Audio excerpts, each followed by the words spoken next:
थोड़ा सा हम पढ़ेंगे और बाकी जो भी है, जो मेरी प्रैक्टिस है, मुझे पेशेंट देखना मेरा फर्स्ट प्रोफेशन है, वो मुझे अच्छा लगता है। लोग कहते हैं प्राइवेट प्रैक्टिस, मैं कोई प्राइवेट प्रैक्टिस अभी नहीं करती हूँ। मैं पेशेंट्स को अपने फोन पे भी अटेंड करती हूँ, फ्री ऑफ कॉस्ट। वो किसी समय भी कुछ भी पूछ सकता है। तो आज के मैं इसी में आगे बढ़ते हुए वुमेन हेल्थ की बात कर रहे हैं। तो आप देखेंगे कि मैंने फर्स्ट स्लाइड में आपको दिखाया ना, वीडियो में जो है, वीडियो में आजकल देखते हैं हम, शी इज मल्टीटास्किंग। वो सब तरह के काम कर रही है और उसकी लाइफ में सबसे ज्यादा वेरिएशन है। अगर आप लाइफ स्टाइल भी देखें, लाइफ से भी देखें, तो बच्चे से लेके एजिंग तक पूरी लाइफ में अप एंड डाउन। और कौन सा वो अप एंड डाउन है? हार्मोनल चेंजेस होते हैं, मंथली चेंजेस होते हैं। पीरियड आ रहा है तो हर महीने एस्ट्रोजन और प्रोजेस्टेरोन का लेवल बदल रहा है। जो चेंजेस हैं यही जो है वुमेन को स्ट्रांग बनाते हैं, यही हमको एनर्जी देते हैं। तो इसमें देखिए, इन्फेंसी में तो बच्चा बहुत सिक्योर रहता है, एक सपोर्ट सिस्टम रहता है उसके पास और वो सिक्योर रहता है, उसमें उसको कोई ज्यादा प्रॉब्लम नहीं है। पर जैसे ही प्यूबर्टी अचीव करते हैं या मेनार्की होती है, तो उस समय क्या होता है? हार्मोनल चेंजेस हो रहे हैं, इमोशनल चेंजेस हो रहे हैं, बॉडी में चेंजेस हो रहे हैं। तो बच्चों को पीरियड मैनेजमेंट भी एक चैलेंज लगता है। ओपीडी में बहुत सारे बच्चे आते हैं जिनको कई बार, अभी मेरे पास एक बच्ची आई थी जो 9 साल की थी, अभी उसको इतनी जल्दी मेनार्की हो गई, तो वो बहुत परेशान थी कि और क्लास में किसी को नहीं हुई, मुझे क्यों हो गई। तो ये जो हमारे लाइफस्टाइल की बात अभी सारे टीचर्स ने कही कि हमारा लाइफस्टाइल बदल गया है। पहले वाला लाइफस्टाइल में इतना ज्यादा नहीं था। आजकल जितने भी बच्चे बैठे हैं, बहुत सारे बच्चों को पीरियड्स की प्रॉब्लम है। फिर प्रेगनेंसी इटसेल्फ अ चैलेंज है। आज का हमारा टॉपिक भी है कि पीसीओएस बहुत ज्यादा बढ़ रहा है। ये क्यों बढ़ रहा है? जो हमारा लाइफस्टाइल है, जो हमारा खान पान है, जो हमारा आहार विहार है, और हमारा कोई शेड्यूल नहीं है। हम कब उठते हैं, कब सोते हैं, ये किसी का भी कोई एक फिक्स रूटीन नहीं है। आप अपने से देख लीजिए, आप कितने बजे तक मोबाइल चलाते हैं, कितने बजे उठते हैं। तो ये सारी चीजें पीसीओएस का कारण है। अगर पीसीओएस आपको हो गया तो फिर कंसीव करने में, जब आप रिप्रोडक्टिव एज में आएंगे, तो आपको चैलेंजेस मिलेंगे ही मिलेंगे। और अगर अब नॉर्मली कंसीव, आजकल वैसे भी पेशेंट नॉर्मली कंसीव नहीं कर पाते हैं। लोगों के पास सारी चीजें हैं, जॉब है, अच्छा है, सब कुछ है। लोग क्या कहते हैं? आईवीएफ करा लेंगे मैडम। यंग एज के बच्चे भी ऐसा कहते हैं कि मैडम आईवीएफ करा लेंगे। जो चीजें नॉर्मली हो सकती है उनके लिए भी हम मेडिकल एड ले रहे हैं, ये कोई अच्छी बात नहीं है। फिर उसके बाद चैलेंजेस की बात कर रही हूँ, पेरीमेनोपॉज, मेनोपॉजल एज में फिर हैवी ब्लीडिंग, एबनॉर्मल ब्लीडिंग। तो वुमेन की लाइफ जो है, it is full of challenges, और वो उन चैलेंजेस को मैनेज भी करना जानती है। इसीलिए कहा गया, हमारे क्या कहा गया? या देवी सर्वभूतेषु, है ना, शक्ति रूपेण, दया रूपेण, बुद्धि रूपेण, है ना। तो इसीलिए वो शक्ति है। तो इसी में हम आगे चलते हैं। मेरा आज का टॉपिक है, हाँ नहीं मैं कर लूंगी। मुझे टॉपिक जो बताया गया था, पीसीओएस मोस्ट कॉमन है, और इसको 1935 में स्टीव लेवेंथन ने बताया था। और उस समय 3 इसके मेन फीचर है, एमिनोरिया, हिर्सुटिज्म और ओबेसिटी। और इसमें एक फीचर बहुत कॉमन है, पॉलीसिस्टिक ओवरीज। अब रूटीन में जब पेशेंट्स आते हैं ओपीडी में, आजकल लोग डॉक्टर के पास बाद में जाते हैं, इन्वेस्टिगेशंस पहले करा के आते हैं ना। अगर बच्चे को पीरियड इरेगुलर है तो उसकी मम्मी कहेगी बेटा अल्ट्रासाउंड करा लेते हैं।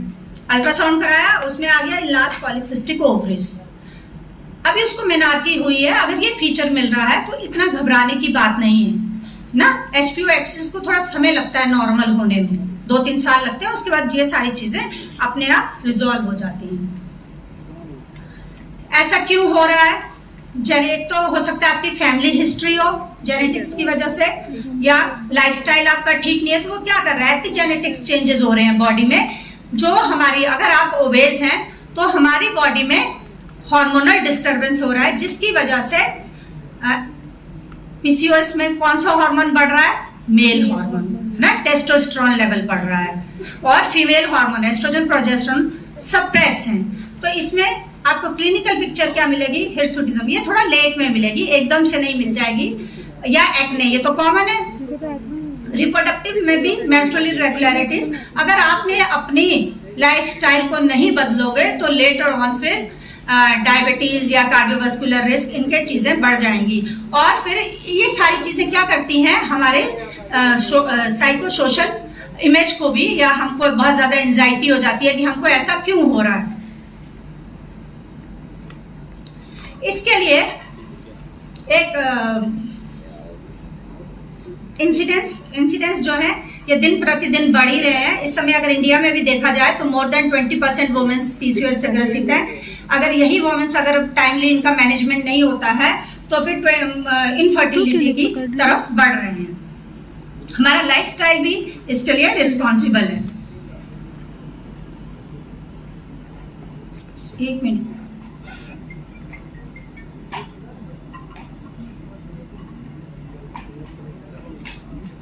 ये थोड़ा चल नहीं रहा, वो अलग है, वो अलग है नहीं।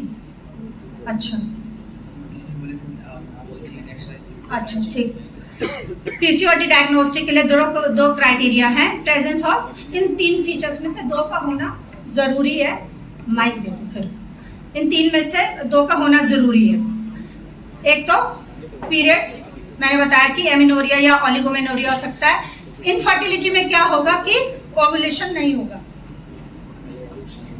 इनफर्टिलिटी में ओवुलेशन नहीं हो रहा है। मैंने आपको बताया कि एंड्रोजन लेवल देखना है तो क्लिनिकली भी अगर चेंजेस हो रहे हैं फेस पे तो भी आपको पता लगेगा, या आप टेस्ट करवाएंगे तो भी आप जान सकते हैं। ओवरीज की बात मैं बता चुकी हूँ। नेक्स्ट करिए। नेक्स्ट हो गया। हेल्थ को अचीव करने के लिए स्ट्रेस लेवल आज के समय में सबसे ज्यादा है। अगर आप स्ट्रेस में हैं तो ये जो हमारा मोस्ट इंपॉर्टेंट ऑर्गन है यूट्रस, इसमें सबसे ज्यादा चेंजेस हो रहे हैं। और वो चेंजेस कैसे मैनिफेस्ट कर रहे हैं एज पीसीओएस। नेक्स्ट, ये मैंने आपको पिक्चर दिखाई है कि एक जो है इनलार्ज्ड ओवरी है। नॉर्मली ओवरी जो है, ओवरी का वॉल्यूम 5 to 6 ml होता है, जो नॉर्मल है। वह एलमेंट शेप होती है, बादाम के आकार की होती है। और पॉलीसिस्टिक जब हो जाएगी तो वॉल्यूम डबल हो गया है। आप देख रहे हैं इसमें मल्टीपल सिस्ट बनी हुई है, ये दिख रही है, मल्टीपल सिस्ट बनी हुई है और ये फीचर्स आपको मिल रहे हैं। नेक्स्ट, एक्सिस का नॉर्मल होना बहुत जरूरी है। इसमें क्या होता है, ये एक्सिस सप्रेस रहती है, प्यूबर्टी के समय एक्टिवेट हो रही है तो हाइपोथैलेमस से जब एक्सिस स्टिमुलेट हुई है तो हाइपोथैलेमस से जीएनआरएच निकल रहा है। मैं बहुत ज्यादा डिटेल में नहीं बताऊंगी पर थोड़ा सा बच्चों के लिए मैं बताना चाहूंगी कि मेंस्ट्रुअल साइकिल ही वुमेन हेल्थ का इंडिकेटर है। अगर हमारी रिप्रोडक्टिव हेल्थ अच्छी है तभी हमारी ओवरऑल वेलबींग अच्छी है। तो ये हाइपोथैलेमस से जीएनआरएच निकला जिसने एंटीरियर पिट्यूटरी को स्टिमुलेट किया और उससे एलएच और एफएचएस निकल रहे हैं। एफएचएस क्या है, जैसे कि एफएचएस का नाम ही इंडिकेट कर रहा है, ये क्या है, फॉलिकल स्टिमुलेटिंग हार्मोन। तो क्या कर रहा है, फॉलिकल्स को स्टिमुलेट कर रहा है, फॉलिकल्स की ग्रोथ कर रहा है। और जब फॉलिकल्स की ग्रोथ हो रही है ओवरी में तो उससे एस्ट्रोजन निकल रहा है और एलएच भी निकल रहा है। नेक्स्ट, इस साइकिल को समझना बच्चों के लिए बहुत जरूरी है। अगर आप इस साइकिल को समझ लेंगे तो आप समझ जाएंगे कि हमें लाइफस्टाइल चेंजेस क्या क्या करने हैं और कैसे हमको हेल्दी रहना है। बॉडी में 2 साइकिल्स चल रहे हैं इस समय। एक है ओवेरियन साइकिल, ये मैं दिखाना चाह रही हूँ, और दूसरा है यूट्राइन साइकिल। आप देखिए, मेनार्की जब हो गई तो 2-3 साल जो है पीरियड इरेगुलर हो सकता है, प्यूबर्टी मेनोरेजिया हो सकता है, बच्चियों को बहुत हैवी ब्लीडिंग हो सकती है, प्रोलॉन्ग ब्लीडिंग हो सकती है, इरेगुलर ब्लीडिंग हो सकती है। ये जो अर्ली फेज है 14 डेज का, जिसको हम कहते हैं फॉलिकुलर फेज, इसमें क्या हो रहा है, देखिए एस्ट्रोजन का लेवल बढ़ रहा है और एंटीरियर पिट्यूटरी से जो ग्रीन हार्मोन है, फॉलिकल स्टिमुलेटिंग हार्मोन, ये पहले कम है फिर धीरे धीरे ये भी बढ़ रहा है। फिर आप देख रहे हैं ये दोनों ब्लू और ग्रीन जो हार्मोन्स है ये दोनों बढ़ रहे हैं, ये एफएचएस और एलएच दोनों बढ़ रहे हैं। तो ये क्या कर रहे हैं, ये ओवरी में फॉलिकल्स की पहले रिक्रूटमेंट कर रहे हैं। रिक्रूटमेंट होगी, पहले 8-10 फॉलिकल्स रेस में आएंगे, फिर उनका एक डोमिनेंट फॉलिकल बनेगा। ये बन गया है एक डोमिनेंट फॉलिकल, ये 1 वीक के अंदर अंदर डिसाइड हो जाएगा। उसके बाद ये ओवुलेशन हो जाएगा। पीसीओएस में मेन फीचर है पीसीओएस का कि ओवुलेशन नहीं हो रहा है, हमारा साइकिल जो है एनओवुलेटरी है, इसीलिए तो कंसीव नहीं कर पा रहे हैं। इनफर्टिलिटी इसका एक मेन वो कॉज है। तो ये जो हो रहा है ये ओवुलेशन हो गया। ओवुलेशन होने के बाद कहाँ चला गया ओवम? ओवम ट्यूब में चला गया और जो रिमेनिंग था वो कॉर्पस ल्यूटियम बन गया। अगर ये कंसेप्शन हो गया तो ये कॉर्पस ल्यूटियम बाद में अपना फंक्शन काम करेगा। अगर नहीं रहा तो कॉर्पस ल्यूटियम का लाइफ स्पैन जो है 10 से 14 दिन है, ये डीजनरेट हो जाएगा। जब डीजनरेट हो जाएगा तो ये जो सिक्रीटरी चेंजेस हो रहे थे एंडोमेट्रियम में, ये धीरे धीरे हार्मोनल लेवल, ये देखिए एस्ट्रोजन प्रोजेस्टेरोन का लेवल ये कम हो गया और शेडिंग ऑफ द एंडोमेट्रियम हो गई। अगर हम मेंस्ट्रुअल साइकिल को समझ लेते हैं तो आप गायनी की किसी भी, अभी सर ने 20 योनि व्यापक का नाम लिया, तो आप अगर ये फिजियोलॉजी समझ लेंगे तो फिर आप किसी भी डिजीज का ट्रीटमेंट कर सकते हैं। आपको समझने में आसानी होगी कि हमको किन औषधियों का प्रयोग कैसे करना है और कब देना है। नेक्स्ट, ये थोड़ा सा टफ है, फिर भी मैं आपको बताना चाह रही हूँ कि मेन हमारा यहीं से गवर्न होंगी सारी चीजें। ये जो रेड सेल्स हैं ये ग्रेनुलोजा सेल्स हैं, ये जो ग्रीन सेल्स हैं ये थीका इंटरना है और ये आउटर जो है थीका एक्सटर्ना है। ये हमारा पूरा जो है ग्राफियन फॉलिकल है या मैच्योर ग्राफियन फॉलिकल है जो ओव्यूलेट होगा, जिसमें से एग रिलीज होगा। ये एग है। अब मैंने आपको बताया कि एंड्रोजन लेवल बढ़ जा रहा है, तो एंड्रोजन लेवल कैसे बढ़ रहा है? अगर साइकिल नॉर्मली चलता है तो एंड्रोजन लेवल नहीं बढ़ रहा है। अगर मंथली साइकिल आ रहा है तो हम मानते हैं कि सारी चीजें ठीक है, पर अगर इरेगुलरिटीज हैं तो एंड्रोजन कैसे बन रहा है? तो एंड्रोजन जो है ये बन रहा है थीका सेल्स में, है ना। ये जो आउटर लेयर है ग्रीन और ग्रे, इसमें बन रहा है। इसमें आप देख रहे हैं कोलेस्ट्रॉल से ये टेस्टोस्टेरोन बना और ये टेस्टोस्टेरोन फिर कहाँ चला गया? रेड सेल्स में, ग्रेनुलोजा सेल्स में। बस यही समझने वाला पॉइंट है। तो ये ग्रेनुलोजा सेल्स में चला गया और जो टेस्टोस्टेरोन था ये एरोमेटेज एंजाइम है P450C17, उससे ये टेस्टोस्टेरोन चेंज होके एस्ट्रोजन में कन्वर्ट हो गया। अगर इस मैकेनिज्म में कहीं पे भी डिसबैलेंस हो जाएगा तो फिर मेल हार्मोन का प्रोडक्शन ओवरी में बढ़ जाएगा। ओवरी से आप सब लोग जानते हैं 4 हार्मोन्स निकलते हैं, एस्ट्रोजन, प्रोजेस्टेरोन, एंड्रोजन्स और इनहिबिन, ठीक है। तो इसमें जो है पीसीओएस में ये सिस्टम गड़बड़ हो गया है, इसीलिए हार्मोनल लेवल डिस्टर्ब हो गया है। नेक्स्ट, ये स्लाइड भी आप समझ लीजिए, मैंने जो पीछे बताया है उसी को लिखा है, तो आप इसको देख सकते हैं कि फॉलिकुलर फेज में, अभी मैंने बताया कि फॉलिकुलर फेज जो है फॉलिकल स्टिमुलेटिंग फेज था, है ना।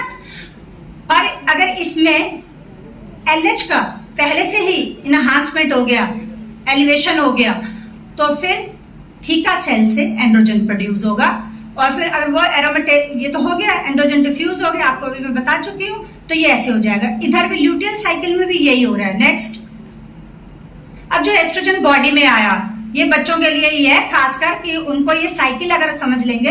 अब जो एस्ट्रोजन बॉडी में आया वो 30% तो बाउंड हो गया एल्ब्यूमिन को और 60%, ये बहुत इंपॉर्टेंट हार्मोन है सेक्स हार्मोन बाइंडिंग, इसको हो गया। 1% is only available for the active use.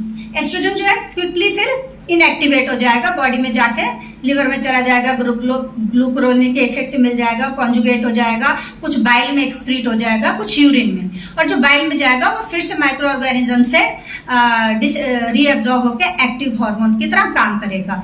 इसलिए अगर लिवर डिसफंक्शन है या इंटेस्टाइनल डिसफंक्शन है तो ये भी हमारे मेंस्ट्रुअल साइकिल पर इफेक्ट डालता है। नेक्स्ट, यही स्लाइड मैंने आपको दिखाई है कि इसमें नॉर्मली एलएच सर्ज हो रहा है, एफएच और एलएच दोनों का पीक हो रहा है, पर पीसीओएस में ये नहीं हो पा रहा है। ये मैकेनिज्म पीसीओएस में नहीं हो पा रहा है। ये नॉर्मल साइकिल था जिसमें ये चेंजेस हो रहे थे, जिसकी वजह से ये देख रहे हैं डोमिनेंट फॉलिकल था, ये स्केप आउट हो गया, ओवुलेशन हो गया, और यहाँ पे एलएच का लेवल बढ़ा है मगर सर्च नहीं है। नेक्स्ट, ये लैप्रोस्कोपिक व्यू में अगर आप देखेंगे तो ये ओवरीज हैं, लास्ट दिख रही हैं, नॉर्मल बताया था कितनी है। नेक्स्ट, अगर हम यूएसजी में इसको देखेंगे तो कैसी पिक्चर मिलेगी?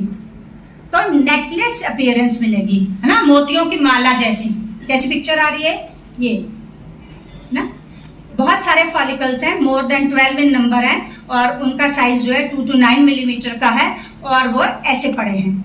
अगर ऐसी पिक्चर आ रही है किसी भी बच्चे को या किसी भी गर्ल को, तो एकदम से अगर यही पिक्चर है, पीरियड आपको नॉर्मल हो रहा है, तो ये इंडिकेट कर रहा है कि आपको थोड़े से चेंजेस करने की जरूरत है अपने खान पीन।